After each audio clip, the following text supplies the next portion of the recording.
abandoned at the depot, Suitcase in snow. The bus depot sat like a corpse at the edge of the highway. One flickering bulb fought against the December darkness, casting shadows across the frozen parking lot. Kiden Shaw pressed her face against the window of the closed waiting room, her breath forming small clouds on the glass. Her mother's car was gone. 7 years old, and she already knew what abandonment looked like. This wasn't the first time Imani had left her somewhere, but it was the coldest. Kiden's small suitcase sat in the snow beside her, the pink fabric already dusted white. Inside were 3 shirts, 2 pairs of pants, her stuffed rabbit with the missing ear, and a photograph of her grandmother she'd never met. That morning, her mother had told her they were going on an adventure. That morning, her mother had smiled. That morning was a lie. The note had been tucked into a coat pocket, written on the back of a gas station receipt. Kiden couldn't read all the words yet, but she understood enough. I can't do this anymore. Someone will find you. Be good. The wind howled across the empty plains of South Dakota, cutting through her thin jacket like knives. Her fingers had stopped hurting 10 minutes ago, which scared her more than the pain had. She learned about frostbite in school. She knew what happened to fingers and toes when they got too cold. She knew a lot of things 7-year-olds shouldn't know. A semi-truck roared past on the highway, its headlights sweeping across the depot before disappearing into the storm. Kiden wondered if the driver had seen her, wondered if anyone would stop. The depot wouldn't open until morning, and morning felt like a lifetime away. Her tears had frozen on her cheeks. Then she heard footsteps crunching through the snow. Kiden spun around, her heart hammering. Through the swirling white, a figure emerged from the darkness, tall, broad-shouldered, moving with the steady confidence of someone who'd walked through 1,000 storms. He wore a heavy coat and a wide-brimmed hat, and his face was weathered like the land itself. Chief Takoda Grey Eagle stopped 3 feet away, his dark eyes taking in everything. The abandoned child, the suitcase in the snow, the note clutched in her frozen fingers. He didn't ask where her mother was. He didn't ask if she was okay. Those answers were written in the frost on her eyelashes and the trembling of her small frame. Instead, he knelt down in the snow, meeting her at eye level, and spoke in a voice like warm thunder. I know who you are, little one. Your grandmother was Ayanna Shaw. He paused, letting the name settle between them. And I'm here to take you home. Kiden stared at him, confusion mixing with desperate hope. I don't have a home. Grey Eagle picked up her suitcase with one hand and extended the other toward her. You do now. Kiden took his hand. She had no other choice, but something in the old man's eyes made her want to trust him. His grip was warm and steady, and for the first time in hours, she felt something besides fear. Grey Eagle wrapped his own scarf around her neck, then lifted her onto his back. 7 miles, he said, adjusting her weight. We walked together, and we talked together. You stay awake. You understand. No sleeping. Why not? Her voice was barely a whisper against the wind. 'Cause sleep in a blizzard means not waking up.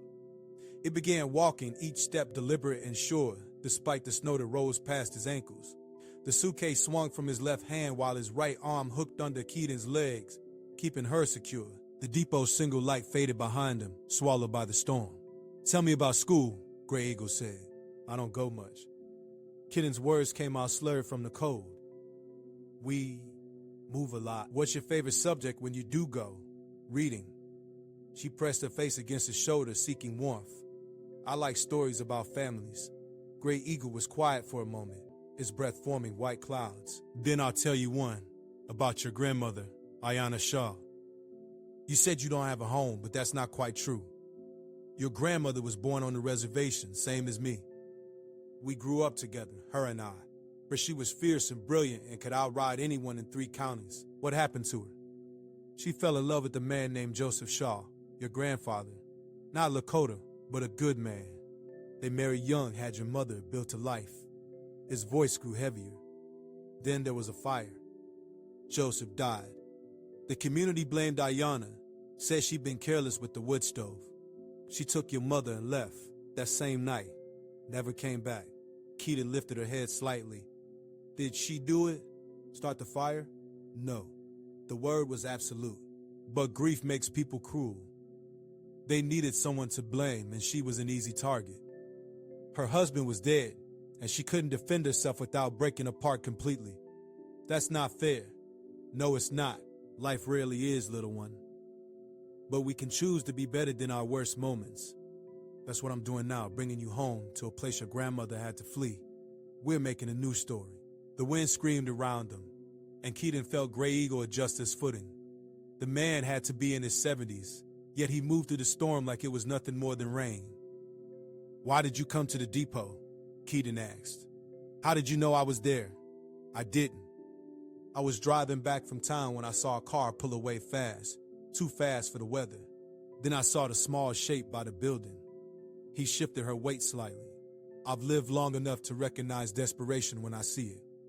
My mom's sick." The words came out before Kiden could stop them. "She takes pills. She gets angry. Sometimes she forgets to buy food." "I know," Grey Eagle said simply. "Addiction is a sickness like any other. It doesn't make what she did right, but it helps explain it."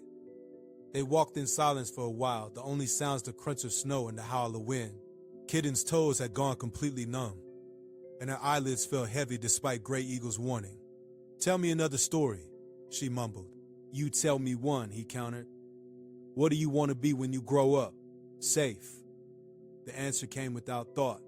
Grey Eagle's steps faltered for just a moment, then continued.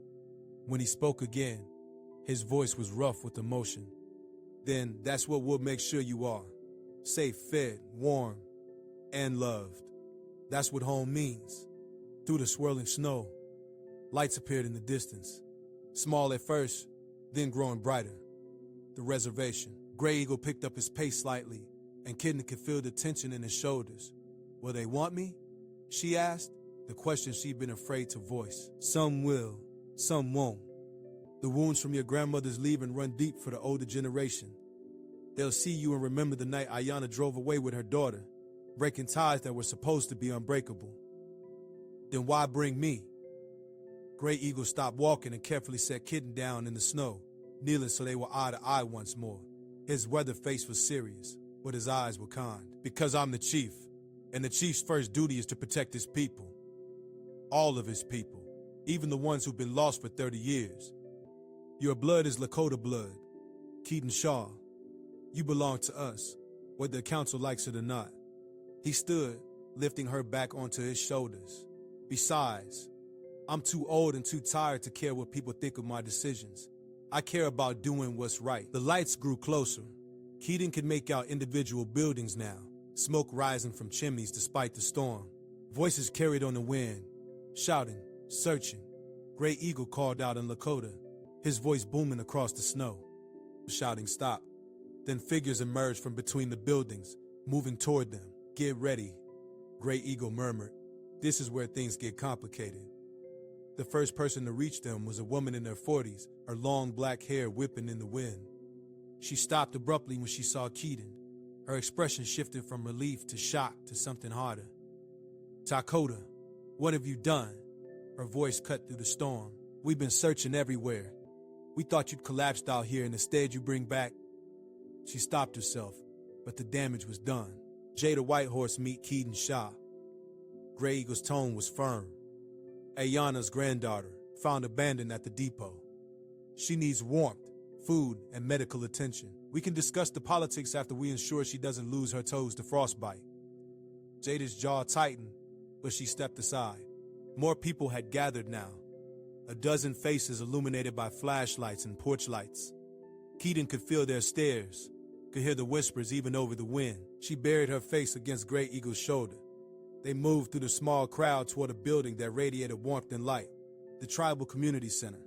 Inside, the heat hit Kiden like a wall, and she gasped as feeling began returning to her fingers and face. The pain was immediate and intense. "Kofi, get blankets and warm water." Grey Eagle sat Kiden down gently on the couch near the wood stove. A young man with kind eyes hurried away. "Not hot water, warm. We need to bring her temperature up slowly." Jada stood with her arms crossed, watching. Other council members filed in, shaking snow from their coats. An elderly woman named Nala Freeman leaned heavily on her cane, her face carved with age and bitterness. "That's Ayanna's blood." Nala's words weren't a question. I could see it in her face. Same eyes, same stubborn chin. Her name is Kiden, Grey Eagle said, wrapping a blanket around the shivering child. And yes, she's Ayanna's granddaughter. Then she doesn't belong here. Nala's cane struck the floor with finality. Kiden Shaw made her choice 30 years ago, when she abandoned her people, when she killed her husband through negligence and ran like a coward instead of facing consequences. Ayanna didn't kill anyone. Grey Eagle's voice went cold. Joseph's death was a tragedy, not a crime. The investigation found no fault. The investigation was done by outsiders who didn't understand our ways. Nala shot back. We lost one of our own that night, and she took another when she stole away with that child. Now you want to welcome back the grandchild to pretend the wounds don't exist? Kofi returned with blankets and a basin of warm water. He knelt beside Kiden, gently removing her frozen shoes and socks. Her feet were pale, almost blue. He immersed them carefully in the water, and Kiden whimpered at the sensation.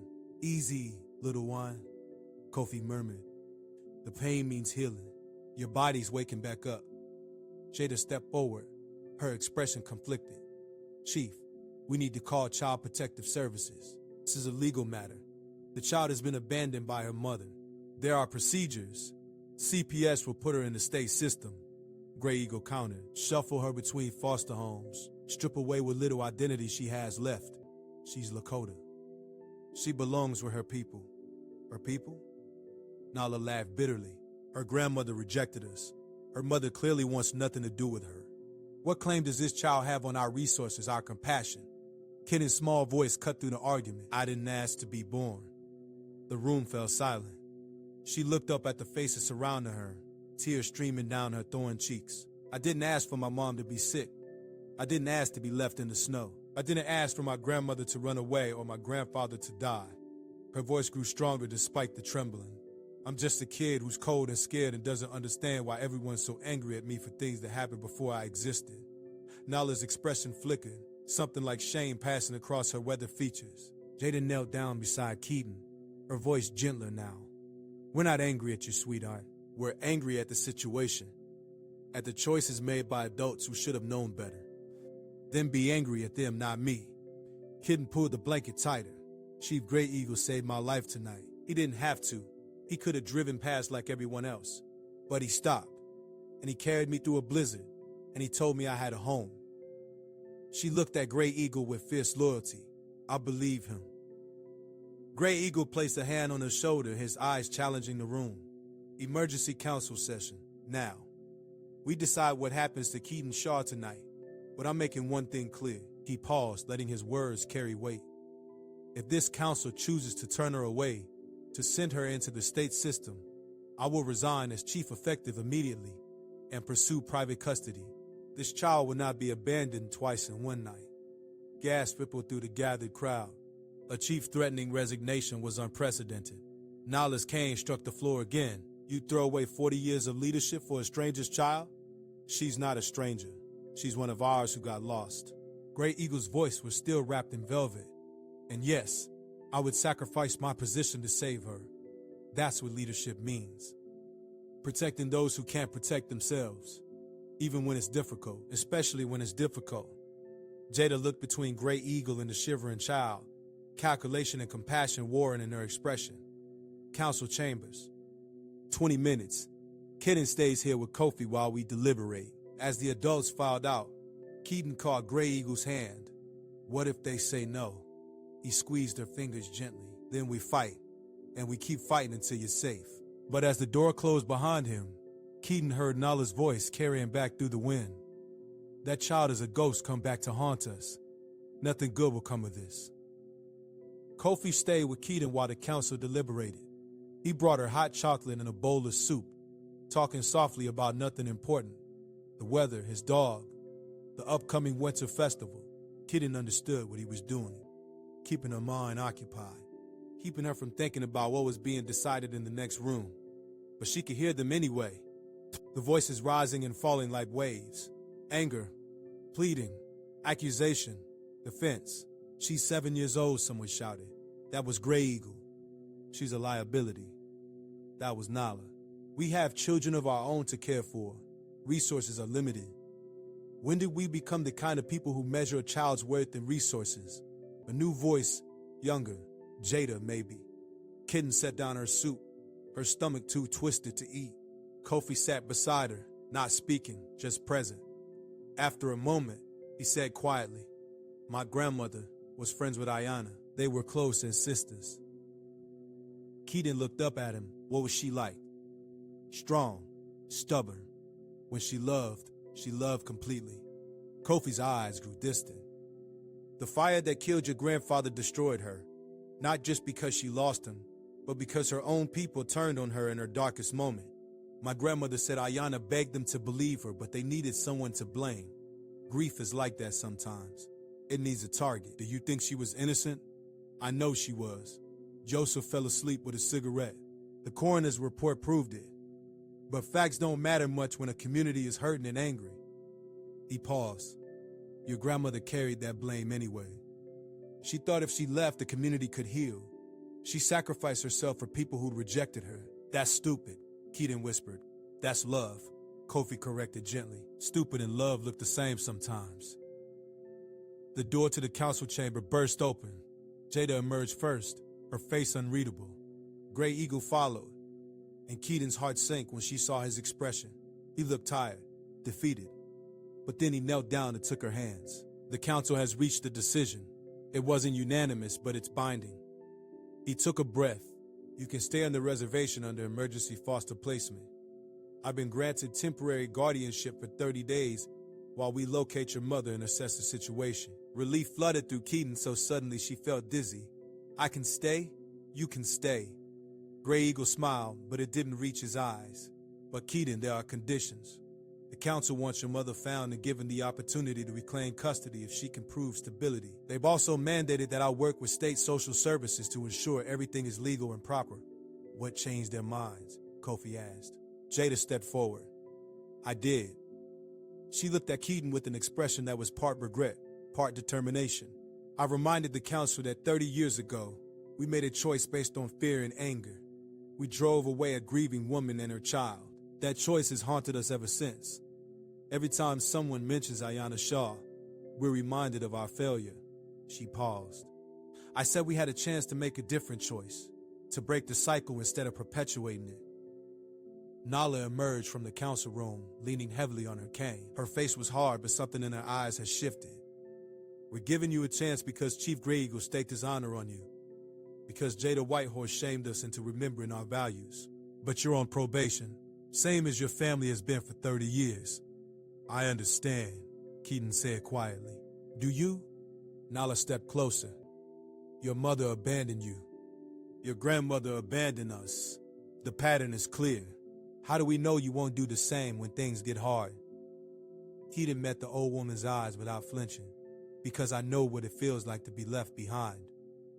I would never do that to someone else.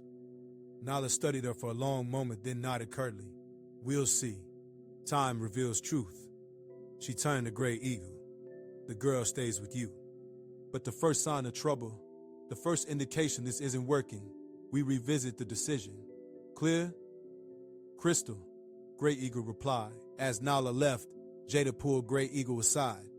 Kiden couldn't hear their full conversation, but she caught fragments. Legal complications. Mother has rights, even if she's unfit. Fight this in court if she comes back. Grey Eagle's response was firm.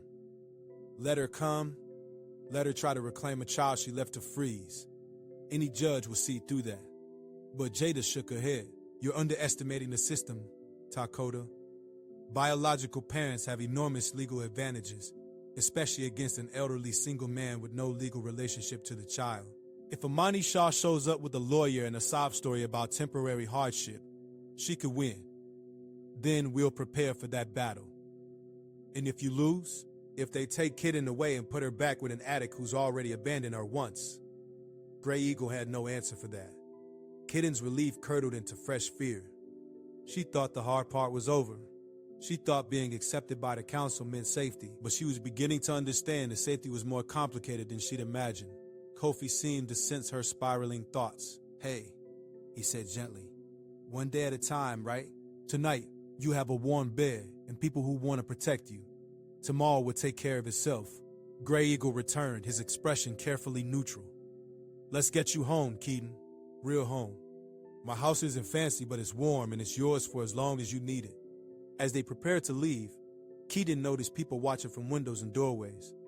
Some faces were kind. Others were suspicious. A few were openly hostile. She was being evaluated, judged, measured against the ghost of a grandmother she'd never met. Grey Eagle must have noticed her tension because he squeezed her shoulder. Ignore them. You don't have to prove anything to anyone except yourself. But as they walked through the snow toward a small house on the edge of the reservation, Kiden couldn't shake Jada's words. If Imani came back, would they really send her home with the woman who'd abandoned her in a blizzard? The answer, she feared, was yes. 3 days passed like a dream. Grey Eagle's house was small but filled with warmth. He taught Kiden to make fried bread, told her stories about the old days, and never once made her feel like a burden. Kofi visited daily, bringing books and teaching her Lakota words. Even Jada stopped by, her initial coldness thrown into cautious kindness. Kiden started to believe she might actually be safe. Then Imani Shaw walked through the door of the community center. Kiden was there with Grey Eagle for a meeting about her school enrollment. She heard her mother's voice before she saw her, that familiar tone that could shift from sweetness to venom in seconds. Where is my daughter? Kiden's blood turned to ice. Imani looked different than she had 3 days ago. Cleaner. Her hair was brushed, her clothes neat, but Kiden knew the signs. The slight tremor in her hands, the 2 wide eyes, the manic edge beneath the composed surface. Ms. Shaw. Jada stood quickly, positioning herself between Imani and the hallway where Kiden stood frozen. We've been trying to locate you. I'm here now. Imani's smile was sharp, and I'm here for my daughter. Where is she? Grey Eagle emerged from the office, his expression carefully neutral. She's safe. That's what matters. Safe? Imani's voice rose. You kidnapped my child. I've been out of my mind with worry. The lie was so brazen that Kiden flinched. Grey Eagle's jaw tightened, but his voice remained calm. You abandoned her at a bus depot in a blizzard with nothing but a note. She nearly died from exposure. I was coming back. Imani's eyes glittered with tears that Kiden knew were calculated. I just needed a few hours to clear my head. I was overwhelmed, struggling. Any mother understands that. Any mother doesn't leave a 7-year-old alone in freezing temperatures. I made a mistake. I'm human. But that doesn't give you the right to take my child. Imani's voice broke convincingly. I'm her mother. I have rights. Jada stepped forward. Ms. Shaw, Child Protective Services has been notified. You'll need to work with them to demonstrate you can provide a stable home before custody can be reconsidered. Reconsidered? Imani's mask slipped, rage flashing across her face. She's my daughter, not yours, not his. She pointed at Grey Eagle. I know my rights. I've already talked to a lawyer. You can't keep her from me. Kiden's stomach dropped. A lawyer meant Imani was serious. Meant this wasn't just a desperate attempt to save face. Mom. Kiden stepped out from the hallway, her voice small. I don't want to go with you. Imani's expression transformed instantly into wounded shock. Baby, what have they told you? What lies have they put in your head? They haven't told me anything. I was there. I remember. Kiden's voice strengthened. You left me. You drove away and then looked back. I was sick, Kiden.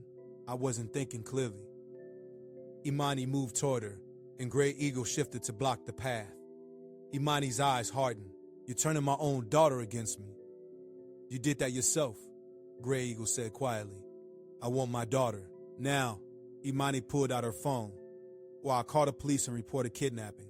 Your choice. Jada held up her hand. Nobody's calling anyone. Ms. Shaw, this is a tribal matter. We have jurisdiction here. If you want to pursue custody, you will need to go through proper channels. Tribal jurisdiction doesn't override my parental rights. Imani's smile was vicious. I've done my research. You can file all the emergency custody petitions you want. But at the end of the day, I'm her mother and she's not an enrolled tribal member. The state has final say, and the state favors biological parents. The truth of her words hung in the air like poison. Grey Eagle knelt beside Kiden, speaking softly. What do you want, little one? This is your choice. Kiden looked at her mother, at the woman who'd given birth to her but never truly seen her. Then she looked at Grey Eagle, at Jada, at the community that had reluctantly opened its doors but was now willing to fight for her.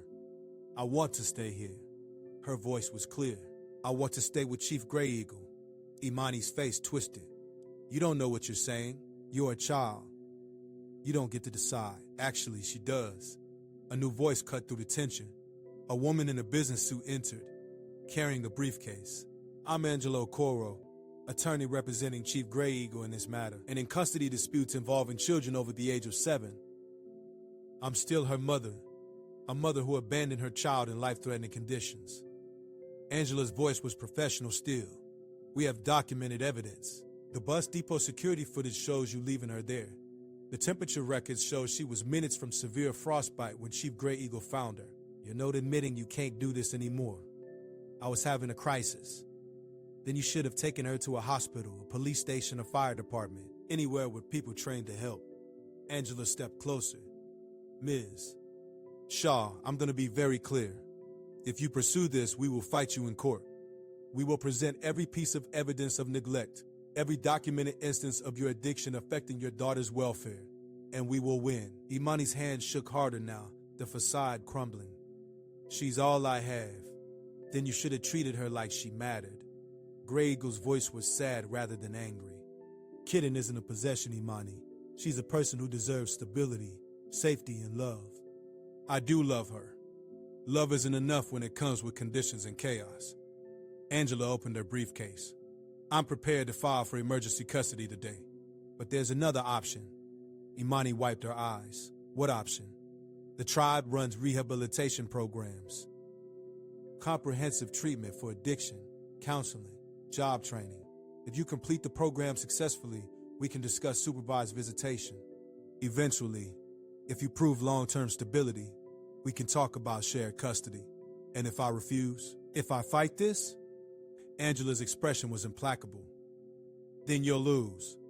And you'll lose permanently. The silence stretched. Kiden watched her mother calculate, saw the desperation and anger, and something that might have been grief cross her face. Finally, Imani whispered, how long is the program? 6 months minimum. Longer if needed. 6 months without my daughter. 6 months to become the mother she deserves, Grey Eagle said gently. It's a gift, Imani. A chance to heal. Most people don't get that.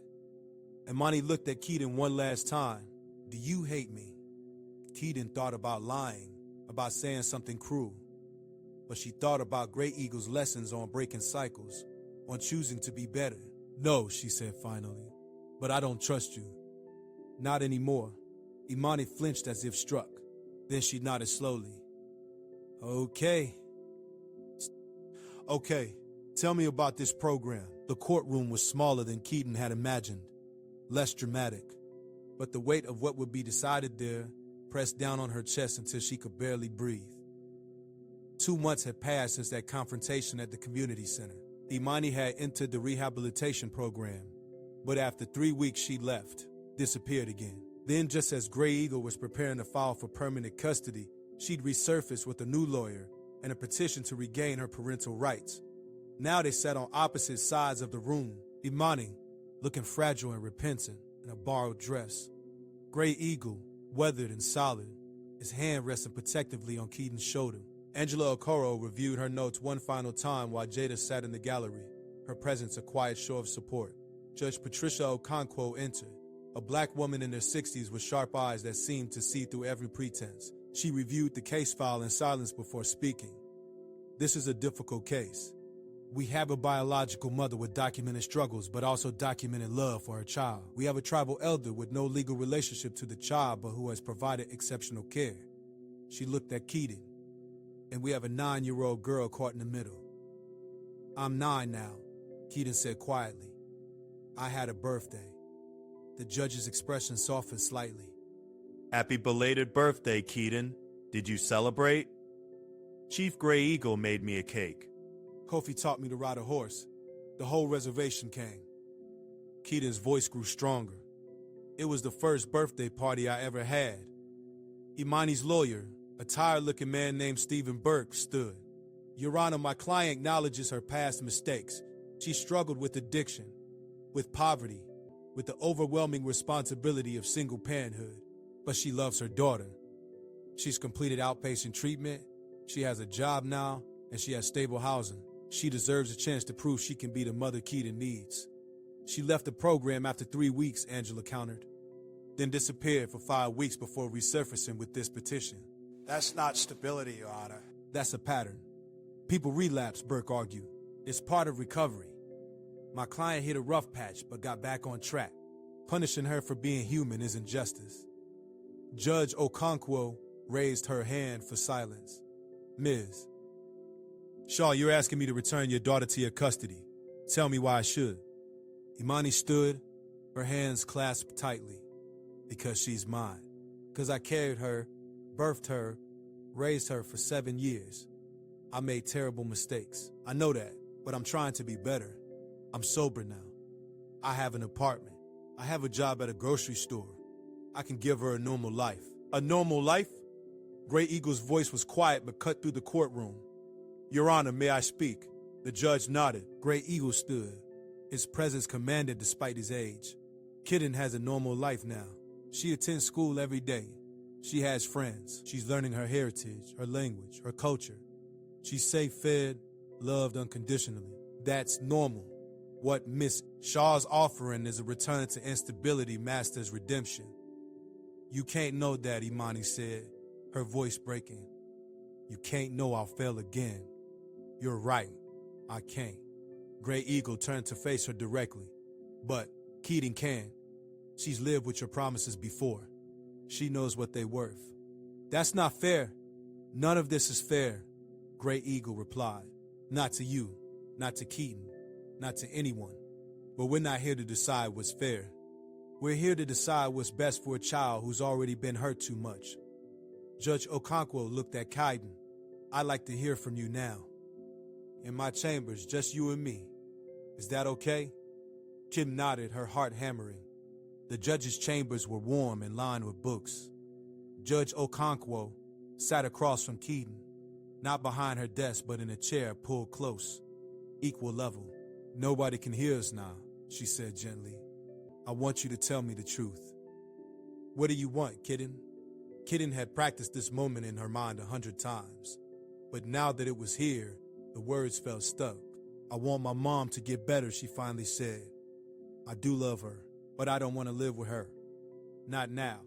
Maybe not ever. Why not? Because I'm finally learning what safe feels like, and I'm afraid if I go back, I'll forget. I'll think the chaos is normal again. I'll think love is supposed to hurt. Kiden's eyes filled with tears. Chief Grey Eagle shows me every day that I matter. Not because I'm quiet or obedient or don't cause problems. Just because I exist. My mom's love always felt like something I had to earn. And I could never earn enough. Judge Okonkwo nodded slowly. That's very wise for someone your age. I had to grow up fast. I can see that. The judge paused. If I grant custody to Chief Grey Eagle, your mother will likely still have visitation rights. You'd have to see her sometimes. How do you feel about that? Kiden considered. I think that's okay.